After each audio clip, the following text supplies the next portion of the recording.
रऊफ हसन साहब, जितनी आपकी मुलाकातें हुई जमीयत के वफूद के साथ, क्या उनके साथ तय पाया आप लोगों का?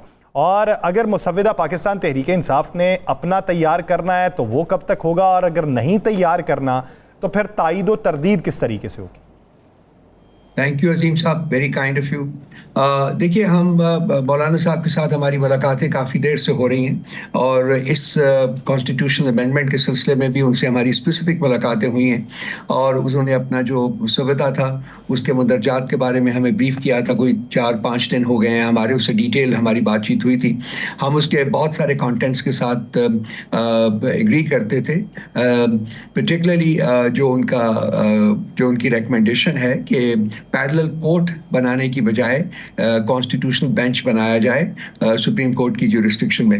हमारा ख्याल था कि ये शायद मामला जो है इस तरीके से हल हो सके, लेकिन उस दिन के बाद, उस मीटिंग के दिन के बाद से जो हुकूमती कोalition की तरफ से जो स्टेटमेंट्स आई हैं, पर्टिकुलरली पीपल्स पार्टी और PMLN की तरफ से, वो इंतहाई डिस्टेस्टफुल हैं। और इसी तरह से आपने मौलाना साहब का भी जिक्र किया। मौलाना साहब जो हैं, उन्होंने एक आइन की सपोर्ट में, जमहूरियत की सपोर्ट में और इंसाफ की सपोर्ट में और एक स्ट्रॉन्ग जुडिशरी होने की सपोर्ट में जो उनकी कंटेंशन है वो उसके ऊपर कायम है। कल भी मौलाना साहब की भी तकरीर थी, गफूर हैदरी साहब की भी तकरीर थी, इसके अलावा भी मुर्तज़ा साहब ने भी बात की और उन तीनों लोगों ने रीट्रेट किया कि वो जो उनका मुसव्वदा है उसके कंटेंट्स के ऊपर ही आगे बढ़ने की कोशिश करेंगे और कोई भी ऐसा मुसव्वदा कबूल नहीं करेंगे जिससे आइन या कानून जो है उसकी हुक्मरानी को गुज़न पहुंचे। जो अनफॉर्चुनेटली लगता है कि जो हुक्मरान तबका है वो वही चाहता है। वो चाहता है कि सुप्रीम कोर्ट जो है वो कॉन्स्टिट्यूशनल कोर्ट के ताबे हो जाए, और वो सुप्रीम कोर्ट जो है वो एग्जीक्यूटिव के हाथ में मफकूद हो जाए, उनके ताबे हो जाए, ताकि वो अपनी पसंद के जजेस लगा सकें, अपनी पसंद के बेंचेस बना सकें और अपनी पसंद के फैसले जो हैं वो उनसे ले सकें। ये हमें भी कबूल नहीं है। बिल्कुल हम JUI के साथ खड़े हैं। दूसरा आपके सवाल का हिस्सा जो है वो है हमारे अपने मुसव्वदे के बारे में। तो चूंकि हम JUI के साथ मिलके इस चीज़ को आगे बढ़ा रहे हैं, इसलिए उन्हीं के मुसव्वदे को बेसिक डॉक्यूमेंट बना के हम बात कर रहे हैं। फिर उसके बाद जब इसकी बात की गई तो हमने ये जो कमेटी है जहाँ ये सारी बातचीत हो रही है, वहाँ हमने कुछ एडिशनल टाइम जो है वो मांगा था, जो कि हमें उन्होंने देने से इनकार कर दिया था, बल्कि उसके ऊपर कुछ थोड़ी सी गर्मी सर्दी भी हुई थी मीटिंग के दौरान। तो अब ऐसा लगता है कि जो तलवार इनके सर के ऊपर लटकी हुई है हुक्मरान तबके के, वो उनको मजबूर कर रही है कि वो फौरी तौर के ऊपर इस अमेंडमेंट को मंजूर करवाएं। तो ये गलत या ठीक तरीके एम्प्लॉय करेंगे। 18 का नहीं है। अब जो नेशनल असेंबली की जो मीटिंग कन्वीन की गई है वो 18 को पहले की गई थी, अब 17 को कन्वीन कर दी गई है और इस कमेटी की मीटिंग जो है वो कल रखी गई है। सो जल्दी है, बहुत जल्दी। इनको पता नहीं किस चीज की जाती है। नहीं, वो जो आप बात कमेटी की मीटिंग की बात कर रहे हैं, इधर बात तो सर इजलास बुलाने की है। इजलास के लिए 18 तारीख इजलास तो बुला लिया गया है जी। मैंने कहा ना कि 17 को बुला लिया गया है। 17 को वो सेनेट का बुलाया गया ना, 17 को नहीं, 17 का नेशनल असेंबली का बुलाया गया जी। अच्छा रऊफ साहब, ये तो हो गया सारा। आप समझते हैं कि मौलाना साहब के साथ जो आप लोगों की बात हुई थी, मौलाना साहब उसी पे खड़े रहेंगे? क्योंकि मौलाना साहब के एजाज़ में कल और बिलावल साहब के एजाज़ में कल मियाँ नवाज शरीफ साहब ने इशाया रखा हुआ है।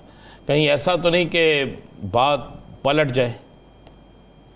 अजीम साहब, पिछले 2 हफ्ते में कितनी मीटिंग्स हुई हैं, कितनी दफ़ा ये लोग जो है वो मौलाना साहब के घर गए हैं। बिलावल साहब भी गए हैं, बाकी प्राइम मिनिस्टर साहब भी गए हैं, सदर साहब भी गए हैं और भी जो वफूद हैं उनके वो गए हैं। क्या मौलाना साहब का स्टांस जो है वो आपको बदलता हुआ नजर आया है? मेरा तो ख्याल है कि वो और ज़्यादा हार्डन हुआ है और ज़्यादा उन्होंने रीट्रेट किया है और ज़्यादा शदीद अल्फाज में बयान किया उन्होंने कि जी हम इसके ऊपर कॉम्प्रोमाइज़ नहीं करेंगे। तो मेरा नहीं ख्याल कि वो एक खाना छोड़े 10 खाने भी हो जाएं, एक मीटिंग छोड़े 10 मीटिंग्स भी हो जाएं, कि वो जो असूली उन्होंने फैसला किया, मेरा नहीं ख्याल कि उसमें किसी किस्म की वो लचक दिखाएंगे।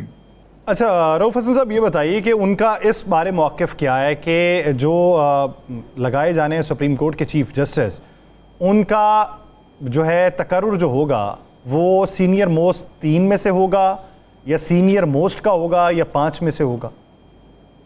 देखिए, एक तयशुदा जो अमूर होते हैं उनको अगर चेंज करना हो, उनको बदलना हो, जैसे कि आइन में तब्दीली करनी हो अगर तो उसकी वो क्यों ज़रूरी महसूस की जा रही है, उसके मुहर्रकात बताने चाहिए। एक तरीका है आइनी तरमीम करने का, वो अनफॉर्चुनेटली यहाँ फॉलो नहीं किया गया।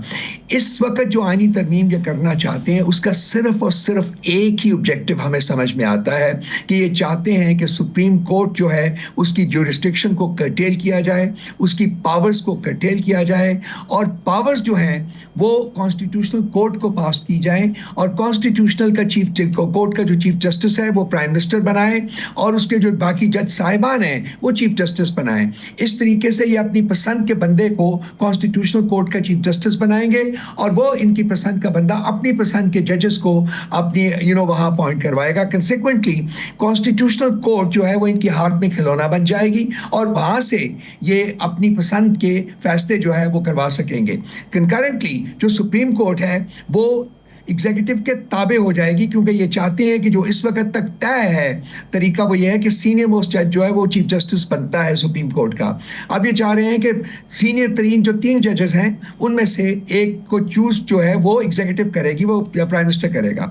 इस वक्त जो 2 सीनियर तरीन जज हैं, एक मंसूर साहब और एक मुनीफ साहब हैं, तो ये इंडिपेंडेंट जजेस हैं। तीसरा जो जज है वो मेरा ख्याल है कि ये उसके ऊपर इनकी नजर है कि उनको ये चीफ जस्टिस बनाना चाहते हैं। तो ये तमाम ऑब्जेक्टिव जो है ये person specific, agenda specific changes हैं जो लाना चाह रहे हैं। इस तरीके से कॉन्स्टिट्यूशन में अमेंडमेंट नहीं की जाती, नहीं होनी चाहिए। क्या तहरीके इंसाफ के कुछ MNAs राब्ते कट गए हैं उनके साथ, या हम आपके स्कोर पूरे हैं और आपके सेनेटर भी मुकम्मल तौर पे खड़े हैं? देखिए नज़ीम साहब, इस मुल्क में इंसानों की मंडियां तो लगती हैं। अभी जब खान साहब की हुकूमत को डिसमिस किया गया था तो आपको याद है कि सिंध हाउस जो है वो इंसानों की मंडी का मरकज़ बना था और वहाँ बड़ी बड़ी बोलियां लगाई गई थी और वो लोग जो छोड़ के गए थे उस वक्त PTI को, आज वो अपने सियासी जनाजे लिए फिरते हैं और कोई उनको दफन करने के लिए ज़मीन भी नहीं मिल रही है।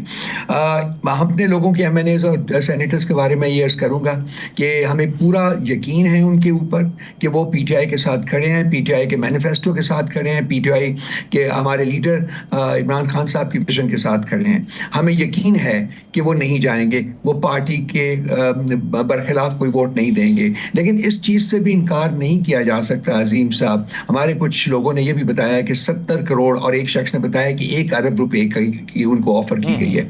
तो अब ये जमहूरियत किस जमहूरियत में ही होता है, किस जिस तरीके से इकबाल अफरीदी साहब ने भी क्लेम किया कि 40 करोड़, उससे पहले असद कैसर साहब ने भी कहा कि मुख्तलिफ लोगों से राबिते हुए हैं, जिस तरह आप कह रहे हैं कि एक क्लेम 1 अरब का भी है, ये जो है जिसकी तरफ से ऑफर की जाती है उसका नाम मंजर आम पे क्यों नहीं आता? आ जाएगा जी, मेरा ख्याल है कि इस दफ़ा तो हम लोग डिटरमिनेड है कि जी ये जो कुछ हो रहा है, जब इस अपने मंतकी अंजाम तक ये सब कुछ पहुंचता है तो उसके बाद हम चाहेंगे कि एक पेपर जो है वो पब्लिश करें इस सिलसिले में कि किस किस तरीके से इन्होंने लोगों को ख़रीदने की कोशिश की। ये मेरा ज़ाती ऑब्जेक्टिव भी होगा और मैं थिंक टैंक जो अपना जिसको कि मैं हेड करता हूँ, मैं उसके प्लेटफॉर्म से ये सब कुछ जो है इसको सामने लाने की कोशिश करूँगा इंशाअल्लाह ताला। रऊफ हसन साहब, आज जो हुकूमती अफराद हैं जिनके दावे हैं और उनका दावा यह है कि हमने 10 का स्कोर जो है वो तहरीक इंसाफ के अंदर से पूरा कर लिया। मैं उनसे बार बार पूछता रहा कि आपके दावे हैं, आपको 4 नाम, 3 नाम या 2 नाम दे दें। उन्होंने कहा जी नाम दे दिए तो आप लोग अपने व्लॉग्स में या अपने प्रोग्रामों में जिक्र कर देंगे, हमारा काम ख़राब हो जाएगा। उन्होंने कहा जी हमारे राब्ते हैं और जिस दिन हम ये शुरू करेंगे आप देखेंगे जहाँ पे भी किसी को रखा होगा हम उन्हें ले आएंगे। क्या इसमें कोई हकीकत है? तो यहाँ पे रखा होने की बात नहीं है, लोग खुद इनके जो ब्रूटल टैक्टिक्स हैं उनसे भाग के उन्होंने अपने आप को सिक्योर किया हुआ है। जो आपको पता है कि क्या होता रहा है 2-2.25 साल में, जिस तरीके से लोगों को उठाया गया, उनको टेरराइज किया गया, उनको ब्रूटलाइज किया गया, तो उससे वो बैठ के उन्होंने अपने आप को सिक्योर किया हो। तो ये मुझे नहीं पता कि कैसे उठाएंगे, क्या ये जहाँ वो हैं वहाँ हमला करेंगे, क्या करेंगे, किस तरीके से लाएंगे, क्या सिक्योरिटी फोर्सेस किस, मुझे बता तो देना। वो तो इस वक्त उन्होंने तो अपने आप को सिक्योर किया हुआ है, वो तो पब्लिक लाइफ में नहीं है, जो उन्होंने हमें रिक्वेस्ट की थी हमें कि जी हमें किसी सिक्योर जगह के ऊपर भेजिए, जो कि पार्टी ने उसका इंतजाम किया हुआ है। तो मुझे ये बता दें, मेरा सवाल इनसे ये होगा जी कि वो क्या मेथड्स है जो ये इस्तेमाल करेंगे कि उनको जहां वो हैं वहां से निकाल के ले आएं और उनको जबरदस्ती वोट अपने साथ दिलवाएं। ये अच्छा, सिक्योर होने के बावजूद भी रऊफ हसन साहब, मैं एक सेकंड मैं आपको बताना चाहता हूं मेरे भाई, इनके पास नंबर्स नहीं हैं। अच्छा, सिक्योर होने के बावजूद, बल्कि एक बात और भी मैंने कल भी बयान की थी, ये इनके कुछ लोग हमारे साथ राब्ते में हैं, आपके पीपल्स साथ पार्टी के भी राब्ते में है, नून लीग और पीपल्स पार्टी के भी राब्ते में है, PMLN के भी लोग राब्ते में हैं।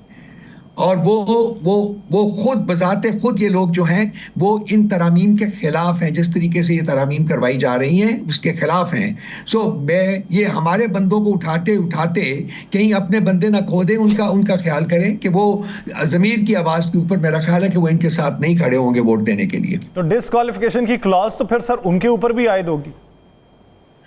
अब देख लें क्या होता है, उनके ऊपर भी आयद होगी। देखिए, इलेक्शन जब भी इस मुल्क में होते हैं, अगर ये जो चोरी किया हुआ मैंडेट वो मिलता है तो भी हमारे पास 2/3 मेजॉरिटी है PTI के पास। इलेक्शन करवा के देख लें तो 2/3 क्या 3/4 मेजॉरिटी आ जाएगी। तो इनका फ्यूचर पाकिस्तान में, पॉलिटिकल फ्यूचर लोगों का सिर्फ और सिर्फ अब PTI के साथ है। ये लोग अपनी सियासी मौत मर चुके हुए हैं, पीपल्स पार्टी हो, PMLN हो या MQMP हो, ये अपनी सियासी मौत, ये अब सियासी लोग नहीं है बल्कि ये सियासी जनाजे हैं। और ये अपने जनाजों को दफन करने के लिए जगह की तलाश में, जो इनको नहीं मिलेगी, इस जमीन पे नहीं मिलेगी। तो देखिएगा ये किस तरह ये जानवरों की तरह भागेंगे इस मुल्क से, जब ये हालात बदलेंगे और बदलेंगे, अनकरीब बदलेंगे। तो देखिएगा किस तरीके से ये फ्लाइट पकड़ेंगे, भागेंगे।